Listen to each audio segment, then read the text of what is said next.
आगे देखेंगे कि उद्योगों की दृष्टि से हमें क्या लाभ प्राप्त होते हैं और क्या हानि होती है।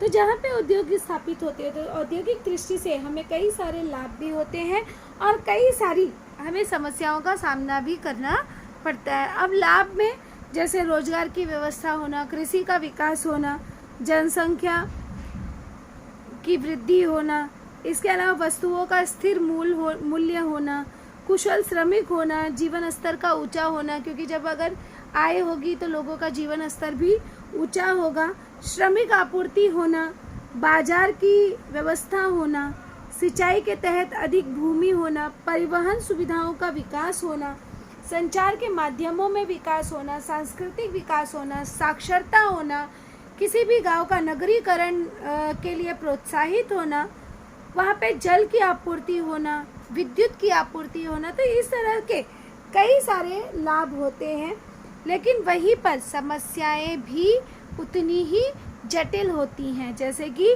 वन के क्षेत्रों का हनन होता है, अर्थात वन जो है वह पूरी तरह से नष्ट कर दिए जाते हैं। भूमि का जो है मूल्य बढ़ जाता है, कीमत बढ़ जाती है, झुग्गी झोपड़ियों का निर्माण होता है और गरीबी आती है। प्रवासितों की संख्या अर्थात एक स्थान से दूसरे स्थान पर स्थानांतरित होने वालों की संख्या में भी वृद्धि होती है। तो इस प्रकार से कई सारे परिवर्तन हमें देखने के लिए मिलते हैं। जहाँ पर लाभ होता है वहाँ पर समस्याएं और हानियाँ भी होती हैं। तब हम देखेंगे औद्योगिकीकरण विकास के कारण कई लाभ प्राप्त होते हैं, साथ ही औद्योगिकीकरण के कारण कुछ समस्याएं भी उत्पन्न होती हैं। तो औद्योगिकीकरण के कारण प्रदेश के युवकों को रोजगार प्राप्त होता है। जहाँ पर औद्योगिकीकरण की स्थापना होती है वहाँ पर रोजगार उपलब्ध होता है, साथ ही साथ प्रति व्यक्ति आय बढ़ने में सहायता मिलती है। कृषि प्रधान देश में कृषि पर आधारित उद्योग धंधों का विकास हेतु आवश्यकता होती है और ऐसे उद्योगों के कारण कृषि और देश का विकास भी होता है, लोगों का जीवन स्तर ऊंचा होता है। तो इस प्रकार से यहाँ पर लाभ प्राप्त होते हैं। अब यहाँ पर एक चार्ट आपको दिया गया है, इसमें से जैसे अब लाभ और समस्या में इसे आपको वर्गीकृत करना है। अब रोजगार ये क्या है? लाभ है। कृषि का व्यवसाय विकास ये लाभ है। वन क्षेत्र का हनन ये समस्या उत्पन्न हो रही है उद्योग के कारण।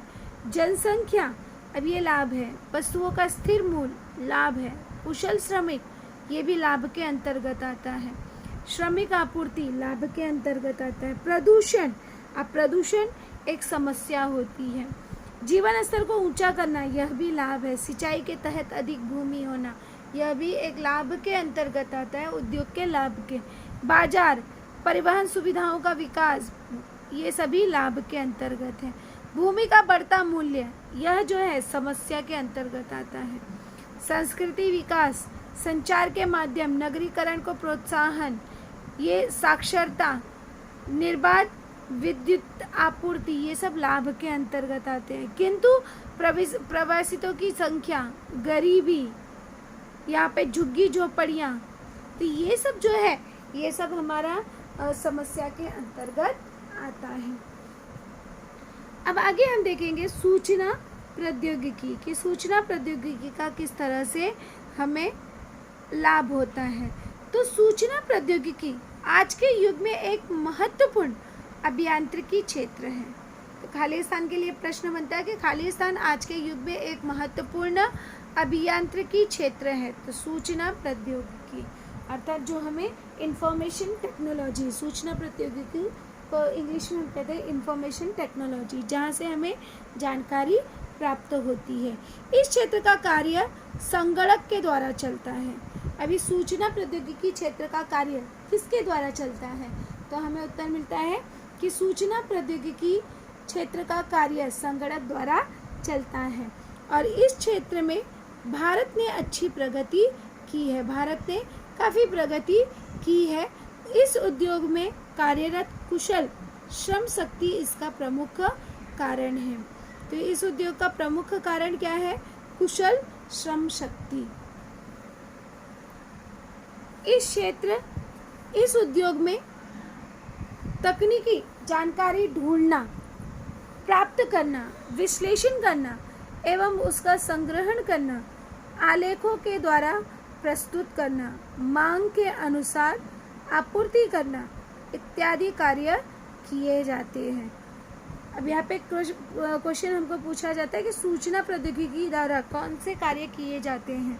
तो सूचना प्रौद्योगिकी द्वारा तकनीकी जानकारी ढूंढना, प्राप्त करना, विश्लेषण करना, उसका संग्रहण करना और आलेखों के द्वारा प्रस्तुत करना, इन मांग के अनुसार आपूर्ति करना इत्यादि कार्य किए जाते हैं। इन सभी जानकारी का इंटरनेट के माध्यम से संगणकों, मोबाइलों इत्यादि साधनों के माध्यम से प्रबंधित किया जाता है, अर्थात उसकी व्यवस्था की जाती है। और इन सभी के लिए विशिष्ट संगणक प्रणाली की रचना करना भी उद्योग का एक प्रमुख भाग है। आज हम देख रहे हैं कि पूरा विश्व हमारा मोबाइल और एंड्रॉयड मोबाइल और संगणक का उपयोग कर रहा है। तो आज संगणक एवं प्रौद्योगिकी का उपयोग जो है वो पूरी तरह से बढ़ गया है। आज हम घर बैठे ऑनलाइन पढ़ाई कर रहे हैं, ऑनलाइन सभी चीज़ों को मंगा रहे हैं, तो यह उसी की देन है। अनेक प्रकार की जानकारी संगणक में संग्रहित की जाती है एवं विश्व में उसका उपयोग किया जाता है। तो इस प्रकार से सूचना प्रौद्योगिकी जो है मनुष्य के जीवन का एक प्रमुख आधार बन चुका है। अब हम अगला देखेंगे उद्योगों का सामाजिक दायित्व की उद्योगों का सामाजिक दायित्व क्या है। किसी उद्योगपति अथवा औद्योगिक समूह के द्वारा समाज के हित अथवा पर्यावरण के संतुलन के लिए किया गया कार्य उद्योगों के सामाजिक उत्तरदायित्व का भाग समझा जाता है। तो यहाँ पे एक प्रश्न हमारा बनता है कि सामाजिक उत्तरदायित्व का क्या अर्थ है। तो यहाँ पर जब कोई उद्योगपति अथवा औद्योगिक समूह के द्वारा समाज के हित और पर्यावरण के लिए संतुलन के लिए कोई कार्य करता है तो उसको हम कहते हैं उद्योगों के सामाजिक उत्तरदायित्व। अर्थात वह जो है उद्योग जो है जिस उद्योग की स्थापना कर रहा है उससे समाज का हित हो रहा है, पर्यावरण को नुकसान नहीं हो रहा है, पर्यावरण को फायदा हो रहा है, तो वह अपने उत्तरदायित्व को अच्छी तरह से समझ रहा है, अपने कर्तव्य को अच्छी तरह से समझ रहा है। समाज के प्रति अपनी जिम्मेदारी अथवा सामाजिक प्रतिबद्धता के माध्यम से समाज में अभावग्रस्त अर्थात जिसको कमी है, ज़रूरतमंद व्यक्तियों अथवा संस्थाओं को सहायता कर समाज हित के लिए उपयोगी कार्य करना आवश्यक होता है। और इस हेतु यहाँ पर इस हेतु से 5 करोड़ से अधिक मुनाफा कमाने वाले उद्योगपतियों अथवा औद्योगिक समूहों द्वारा प्राथमिकता के आधार पर मुनाफे में से कम 2% राशि समाज उपयोगी कार्यों के लिए खर्च की जाए। सरकार इस बात पर जोर दे रही है। तो सरकार ने जो लोग जो है जिनका यहाँ पर मुनाफा उन्हें अधिक होता है तो कम से कम 2% भाग जो है राशि अपनी कमाई हुई राशि में से 2% भाग समाज के हित के लिए, समाज के उपयोग के लिए खर्च करें। सरकार इस बात पर उन्हें जोर देती है। जैसे निम्नलिखित क्षेत्र समाज के हित के लिए हैं: शैक्षणिक सुविधाओं की आपूर्ति करना, स्वास्थ्य संबंधी सुविधाओं की आपूर्ति करना जैसे अस्पताल की स्थापना करना, किसी गांव अथवा क्षेत्र का विकास करना, किसी गांव को अपने अंतर्गत लेकर उसको विकसित करना, निराधार व्यक्तियों के लिए चलाए जाने वाले केंद्रों, पर्यावरणीय विकास केंद्रों को सहायता प्रदान करना इत्यादि। अब यहाँ पर हमारा एक प्रश्न बनता है कि सामाजिक उत्तरदायित्व या सामाजिक दायित्व के अंतर्गत कौन कौन सी बातें आती हैं। तो सामाजिक उत्तरदायित्व के अंतर्गत शैक्षणिक सुविधाओं की आपूर्ति, स्वास्थ्य संबंधी सुविधाओं की आपूर्ति, किसी गांव अथवा क्षेत्र का विकास करना, निराधार व्यक्तियों के लिए चलाए जाने वाले केंद्रों, पर्यावरणीय विकास केंद्रों को सहायता प्रदान करना इत्यादि को समझा जाता है। उद्योगों द्वारा सामाजिक दायित्व उत्तरदायित्व पर किए जाने वाले खर्च और औद्योगिक समूह को सरकार की ओर से करों का अर्थात उन्हें टैक्स में छूट मिलती है। तो कई सारे लोग जो बड़े बड़े उद्योगपति हैं, ऐसे लोग टैक्स न भरकर वो इस तरह के कार्य करते हैं, जैसे गरीबों को पढ़ाना, कई सारी संस्थाओं को चैरिटी में दान दे देना, तो इस तरह के कार्य वो करते हैं। अब हम आगे देखेंगे औद्योगिकीकरण और पर्यावरण का किस तरह से संबंध है। उद्योगों के द्वारा कच्चे माल पर प्रक्रिया कर उसे पक्का माल तैयार किया जाता है, ये हम सभी जानते हैं। तो ऐसे निर्माण प्रक्रियाओं के द्वारा उद्योगों के माध्यम से वस्तुओं का उत्पादन होते समय हानिकारक कुछ अवशिष्ट पदार्थ अर्थात बचे हुए अवशिष्ट पदार्थ मतलब जो बचता है, तो बेकार पदार्थ, अवशिष्ट पदार्थ एवं प्रदूषकों का निर्गमन होता है, निकलना, निर्गमन मतलब निकलना, और इससे वायु प्रदूषण, जल प्रदूषण, ध्वनि प्रदूषण, भूमि प्रदूषण होता है, और ऐसे प्रदूषण को औद्योगिक प्रदूषण कहते हैं। अब यहाँ पे हमारा एक प्रश्न बनता है कि औद्योगिक प्रदूषण किसे कहते हैं।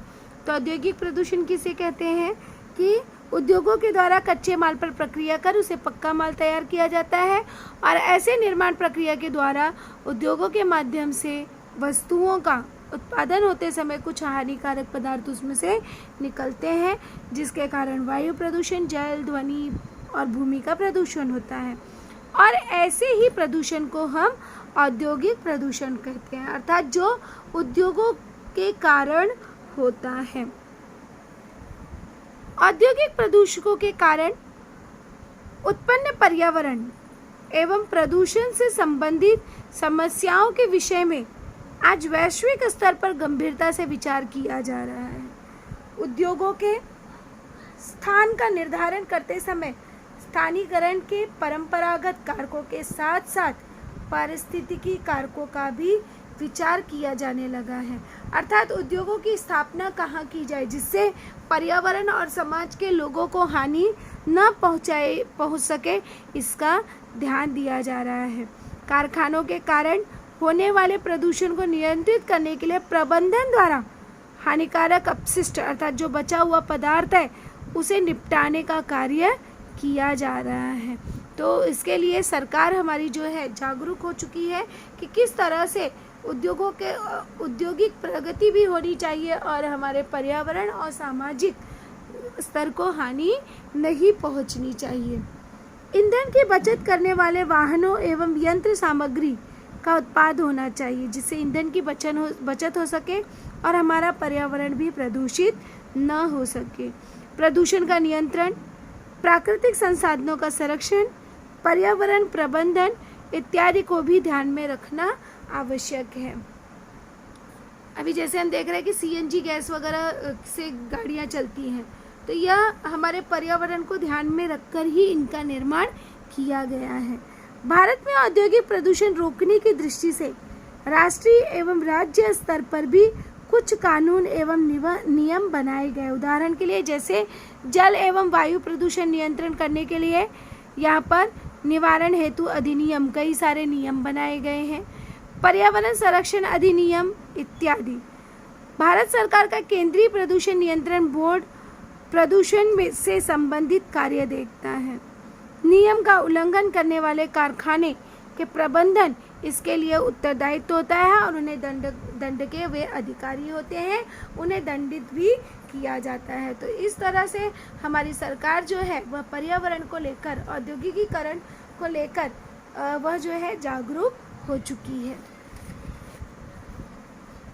अब हम आगे देखेंगे जैसे हमारे समाज में एक और मांग की गई है जल साक्षरता समय की मांग। अभी ये सबसे, क्योंकि जल की समस्या, यह जो समस्या है ये बहुत बड़ी समस्या है, तो यह समय की मांग बन चुका है। जल मानव के जीवन का एक मौलिक घटक है। तो मानव के जीवन का मौलिक घटक क्या है? जल। जल नहीं तो कल नहीं, इस तरह के नारे आपने सुने होंगे। तो बढ़ती जनसंख्या, बदलती हुई प्रकृति, वर्षा की अनियमितता इत्यादि के कारण पिछले कई वर्षों से अनेक देशों में जल की कमी की समस्या तीव्र होती जा रही है। यहाँ पे एक प्रश्न बनता है कि जल की कमी की समस्या तीव्र होने के क्या कारण हैं? तो उसका कारण क्या है? बढ़ती हुई जनसंख्या, बदलती प्रकृति। आज हमारी प्रकृति जिस तरह से मनुष्य बदलता है उसी तरह से हमारी प्रकृति भी बदल चुकी है। वर्षा की अनियमितता इत्यादि के कारण पिछले कई वर्षों से अनेक देशों में जल की कमी हो रही है। भारत को भी आगामी भविष्य में जल की तीव्र कमी का सामना करना पड़ेगा। यहाँ पर भी कई सारे क्षेत्र ऐसे हैं जहाँ पर अभी भी पानी की उपलब्धता नहीं है। यह भारत के जल उद्योगों के एक सर्वेक्षण से पता चला है। भारत प्राकृतिक संसाधनों से संपन्न देश है। यहाँ पे खालिस्तान के लिए आ सकता है कि भारत खालिस्तान संसाधनों से संपन्न देश है, तो उत्तर में हमको मिलता है प्राकृतिक संसाधनों से संपन्न देश है। भारत की नदियों को वर्षा से जल मिलता है, ये हम सभी जानते हैं। तो उपलब्ध जल को रोककर विवेकपूर्ण तरीके से उपयोग करना आवश्यक है, अर्थात हमारे भविष्य के लोगों की रक्षा के लिए पानी को बचाना आवश्यक है और उसके लिए ज़रूरी है कि लोगों में जल की साक्षरता हो। छोटे छोटे बांध, नहरें, खेत, तालाब बांधकर जल का पुनर्भरण किया जा रहा है। पानी का पुनरुपयोग करना, जल प्रदूषण कम करना, उद्योगों से निकलने वाले मलिन अर्थात जो गंदगी है पानी की प्रक्रिया करके उसका उपयोग करना, तो इत्यादि उपयोग के द्वारा योग्य जल प्रबंधन किया जा सकता है। तो यहाँ पर एक प्रश्न बनता है कि जल का प्रबंधन किस प्रकार किया जाता है? तो जल का प्रबंधन छोटे छोटे बांध, नहरें, खेत, तालाब बांधकर जल का पुनर्भरण करना, पानी का पुनरुपयोग करना, जल प्रदूषण कम करना, उद्योगों से निकलने वाले मलिन पानी पर प्रक्रिया कर उपयोग करना इत्यादि उपायों से जल प्रबंधन किया जाता है। यह व्यक्तित्व आवश्यकता के लिए भी पानी बर्बाद न करे और कम से कम उपयोग करने का नियम बना ले, तो पानी की कमी की समस्या पर विजय पा सकते हैं हम। और जल प्रबंधन हेतु समाज में जागरूकता फैलाना समय की यह मांग हो चुकी है। तो इस तरह से हमें पानी को बचाकर रखना चाहिए।